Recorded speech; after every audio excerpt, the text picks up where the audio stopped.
네, 허위사실 유포 혐의로 영장실질심사를 받은 이준서 전 최고위원. 오늘 낮에 영장실질심사를 마치고 돌아갔습니다. 이제 법원의 결정을 기다리는 일만 남아 있습니다. 오늘 오전 영장실질심사 받으러 나오던 이준서 전 최고위원의 모습을 보시겠습니다. 영장실질심사하면서 어떤 부분을 소명하실 생각이십니까? 제가 여태까지 이은희 씨가 조작한 사실이 몰랐다는 거에 대해서 집중적으로 저는 얘기하고 싶습니다. 검찰이 그러면 제보 조작에서 미필적 고의 넘어서 이제 좀 확정적 고의가 있다고 말했는데 그 부분에 대해서도 잘 이해가 안 가는 부분입니다. 검증을 제대로 하지 않았다는 부분에 대해서는 인정을 하시는 겁니까? 제 나름대로 검증을 최대한 했지만 제가 할 수 있는 한계가 있었기 때문에 그거에 대한 아쉬움이 있습니다. 검증을 소홀히 했다라는 말씀을 하셨지만 가담과 관련돼서는 아무런 언급이 없으셨는데 네. 가담과는 전혀 무관하신 겁니까? 예, 무관합니다. 자, 이준서 전 최고위원 지금 구속 여부를 지금 기다리고 있는 상황인데 정치부 기자들 사이에서는 어떻게 예상이 흘러나오고 있습니까? 구속 여부. 구속 여부는 지금까지 드러난 상황만 봐서는 국민의당이 주장하는 것처럼 이 검찰도 이유미 씨의 어떤 조작에 관해서는 이유미 씨가 단독으로 한 것임을 인정하면서도 사실은 다른 것들을 적용해서 미필적 고의 알면서도 검증을 소홀히 하지 않았다는 부분을 들어서 이런 영장 청구를 했다는 점을 계속 강조하고 있거든요. 네. 구속 여부는 아직은 알 수 없지만 국민의당 차원에서는 겸허하게 좀 기다린다는 입장입니다. 사실은 영장이 발부되고 안 되고 이거는 구속 여부가 어떤 범죄가 있고 없고를 결정하는 중요한 사건은 아니라는 입장을 계속 강조했거든요. 오늘도. 네. 하지만 구속 여부가 결정이 되더라도 국민의당이 구속된다고 해서 우리가 잘못했다는 건 아니다. 이런 것 좀 계속 강조하고 있습니다. 네. 손수호 변호사님은 어떻게 보십니까? 네. 영장 청구 받아들여질 가능성이 어느 정도 있다고 보시고, 그리고 또 이 제보를 조작한 이유미 씨의 남동생 같은 경우에는 실질심사가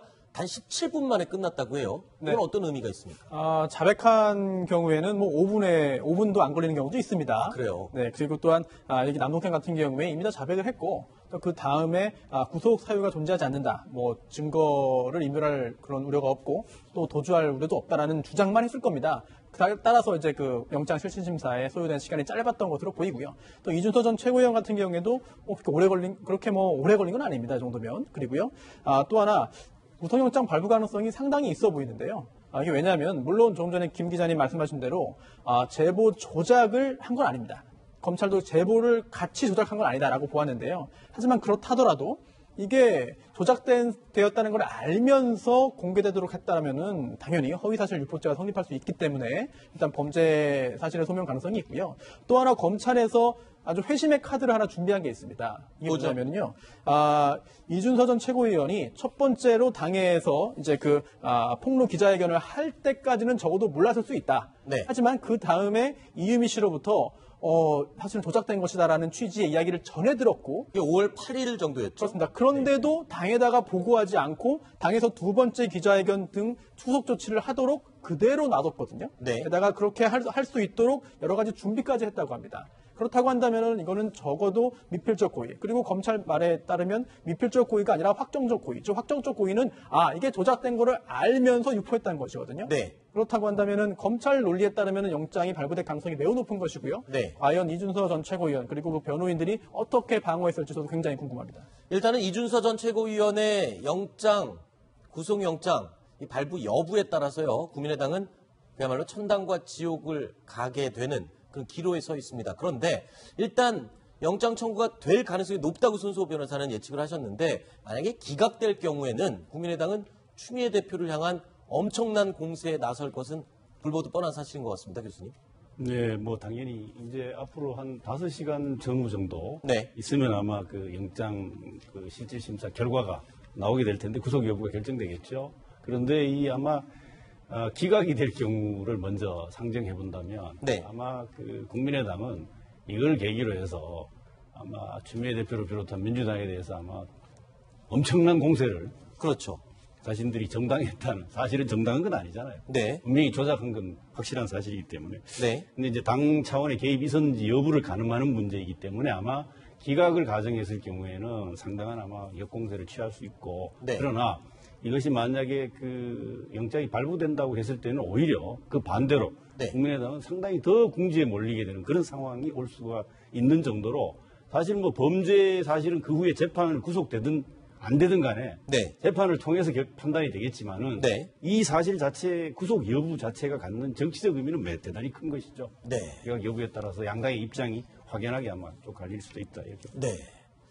자, 국민의당이 이 사실 제보 조작 사건을 먼저 스스로 기자회견을 청해서 발표했을 당시 그 다음 날 곧장 특검 얘기가 나왔었습니다. 그랬는데 그때 당시에 다시 특검 얘기가 쑥 들어갔었는데 이번에 또다시 특검 얘기가 튀어나오고 있습니다. 들어보시죠. 정부 여당과 검찰의 태도로 보았을 때, 그 검찰의 과잉 청송으로 보았을 때 검찰의 수사를 이제 우리는 더 이상 믿을 수가 없습니다. 문준용 특혜 취업 의혹 그리고 이유미의 증거 조작 이 사건 두 사건은 이제 특검에 맡기는 것이 옳다. 자, 원래 특검 카드를 꺼냈다가 다시 집어넣었었어요. 그런데 다시 지금 꺼내는 이유 어떻게 봐야 됩니까? 방금 김동철 원내대표 말했던 것처럼 두 가지입니다. 처음에는 국민의당이 생각하는 거는 이준서 전 최고위원에게 지금 검찰이 적용한 미필적 고의라는 것이 해괴하다는 표현을 쓰면서 네. 이건 추미애 대표의 어떤 지침에 따른 것이다. 그렇기 때문에 이렇게 과잉 충성하는 검사를 믿을 수 없다. 그것이 하나고요. 두 번째는 우리가 제보 조작에 어떤 연루되긴 했지만 이 사건으로 문준용 씨 취업 특혜 의혹이라는 어떤 근본적인 문제를 덮을 수는 없기 때문에 네. 그 두 가지를 같이 지금 조사를 해봐야 된다. 그러면서 특검의 그 필요성을 얘기하고 있는 겁니다. 네. 자, 국민의당의 특검 주장에 대해서요.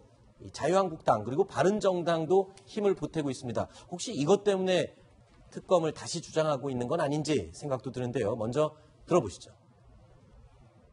본질은 수사를 도외시하고 격가지 수사에서 본질을 덮으려고 하는 것은 나는 본말이 전도되는 것이다.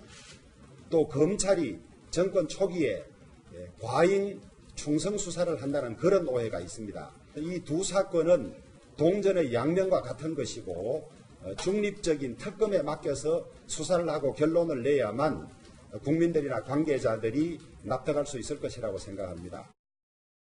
교수님, 사실 국민의당 입장에서는 지금 특검이 유일하게 지금 보호해 줄 수 있는 그리고 이번 사건의 이 본질을 사실은 조금 옆으로 비껴나갈 수 있는 그런 방법이 아닐까 이런 생각이 들거든요. 뭐 앵커께서 말씀하신 대로 네. 아마 이건 누가 봐도 이것이 실현 가능하다고 보고 지금 얘기하지 않는 네. 그렇다면 결국은 이제 정치 공세고 공여지책일 수도 있고요.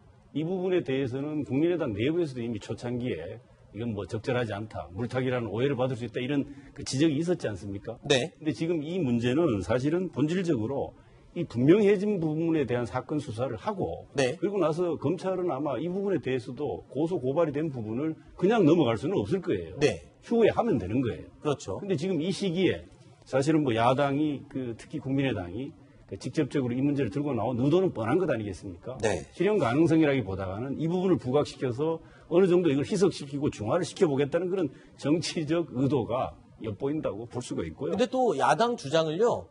좀 객관적으로 보면 이것도 그렇습니다. 그러니까 전체 본질을 조사해야지 허위 조작 부분만 건드리고 마는 거는 좀 문제가 있지 않냐. 이것도 일리는 있는 말 아닙니까? 그러면서 사실 야당 입장에서 그런 주장을 할 수도 있습니다. 네. 그런데 이제 자유한국당의 홍준표 대표 같은 경우는 특검보다는 국정조사를 좀 더 선호하는 특검에 대해서는 언급을 한 건 아닙니다. 자유한국당 같은 경우에는. 이제 바른정당은 특검에 호응을 했지만 그래서 이 부분의 실현 가능성에 대해서는 지금 현재 단계에서는 되게 아마 희박하다 이렇게 보는 것이죠. 네. 일단은 뭐 야3당의 경우에는 추경 예산안이라든가 이런 이 정부의 이 어떤 동조를 해주는 부분은 전혀 없이 지금 문준용 씨 특검만을 주장하는 부분 이런 부분에 대해서 좀 국민적인 공감대를 얻기엔 좀 힘들지 않느냐 이런 지적도 있거든요. 어떻게 보십니까? 그렇습니다. 지금 이 스튜디오 분위기도 사실은 이 야3당의 특검 주장이 공감대를 얻지 못하는 것을 그대로 지금 반영하고 있지 않나 생각이 되는데요. 아 그래요? 그거는 네. 손소 변호사님 생각이고 조금 전에 아닌 사람들도 말씀드렸죠. 있을 수 네. 있습니다. 네. 그렇습니다. 뭐 네. 있을 수는 있겠죠. 하지만 성사 가능성이 극히 희박한 상태에서 이렇게 특검을 주장하는 것 자체가 정치적인 공세라고 볼 수 있겠고요. 네. 특히나 특검이 실제로 이루어지려면은 두 가지 방법이 있죠. 첫 번째는 개별 특검법이 통과되거나 아니면은 이미 통과되어 있는 상설 특검법에 의해서 해야 되는데 국회 본회의 의결이 있거나 아니면 법무부 장관이 판단해야 됩니다. 가능성이 뭐 사실상 없다고 봐야 됩니다. 게다가 지금 꼬리와 몸통 이야기를 하고 있는데요. 지금 이유미 씨가 범죄를 저질렀다고 자백을 한 상태입니다. 그렇다면 이거는 분명히 이미 그 형태가 드러난 상태고요. 하지만 문준용 씨에 대해서는 의혹의 단계에 머무르고 있고 또한 도대체 문준용 씨에 대해서 누가 어떤 형태의 범죄를 저질렀다는 것이냐. 왜냐하면 특검은 검사가 제대로 수사하지 못할 특별한 상황이 있을 때 특별한 검사가 수사를 하는 것이거든요. 따라서 국정조사면 모르겠으나 특검이 수사를 하겠다고 한다면은 적어도 범죄의 희미한 형태라도 있어야 되는데 과연 이미 공소시효가 다 끝났을 가능성도 있는 상황이고 도대체 누가 어떠한 행위를 했다는 것인지에 대해서 정치 공세는 가능하지만 법적으로 특검을 해야 된다는 그런 설득을 하기에는 아직은 좀 야3당의 주장이 좀 강하지 못한 것 같습니다. 네.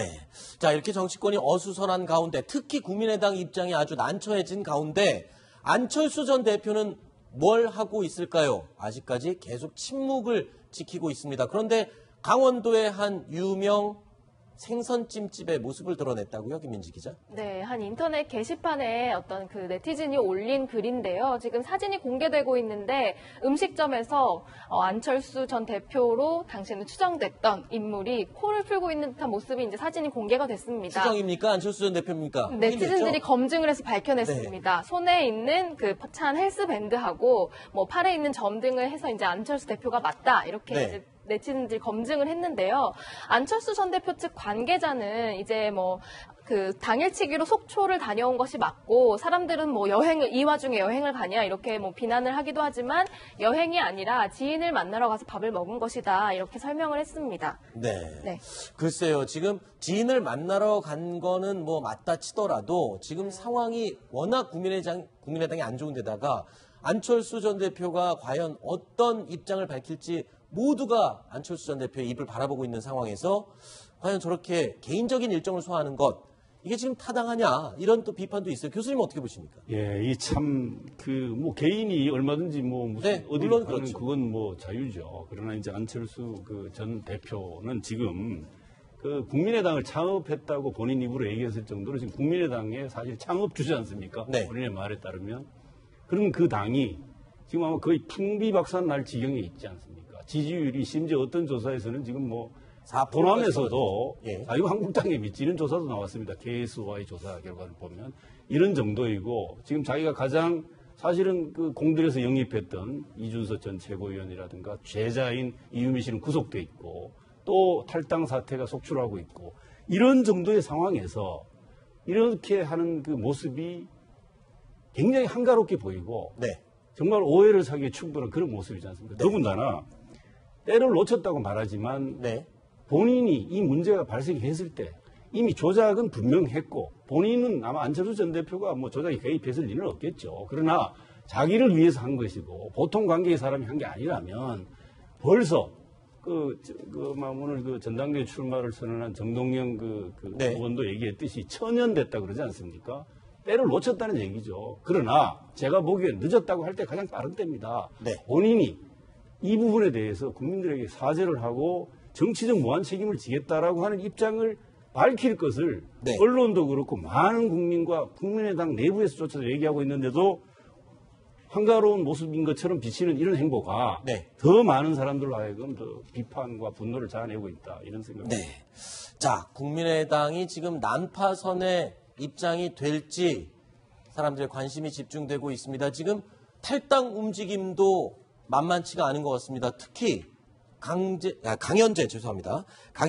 전 부대변이 탈당계를 지난주에 제출했어요. 근데 유명한 안철수 퀴즈로 알려져 있잖아요. 네. 근데 지금 강 전 부대변이 탈당계를 제출했다. 이유가 밝혀졌죠? 네, 지금 뭐 본인이 얘기하기로는 국민의당이 애초에 이제 창당 정신을 내세웠던 중도, 제3의 중도의 길을 가는 정당도 아니게 되었고 지금 전국 정당도 아니고 또 안철수 대표가 주장했던 새정치도 지금 없다고 판단했다. 이렇게 공식적으로 밝혔는데요. 오늘 오전에 저희 기자와 통화에서는 이런 문제도 물론 언급했지만 가장 중요한 것은 박지원 전 대표 그리고 안철수 전 대표가 빨리 사과를 하지 못한 모습에 굉장히 많은 실망을 했다 이렇게 전했습니다. 그래서 사실은 좀 책임지는 모습을 보이고 빨리 대처하고 이런 좀 그런 모습을 보여서 국민들을 화가 난 걸로 달래주고 했으면 좋을 텐데 그렇지 않은 것에 대한 실망감을 좀 드러낸 얘기를 좀 들었습니다. 당원들의 탈당 러시의 시작이다 이렇게 보는 분위기인가요? 정치부 기자들은 어떻게 보고 있습니까? 근데 제가 그거를 김동철 원내대표에게 오늘 오전에 물어봤는데요. 네.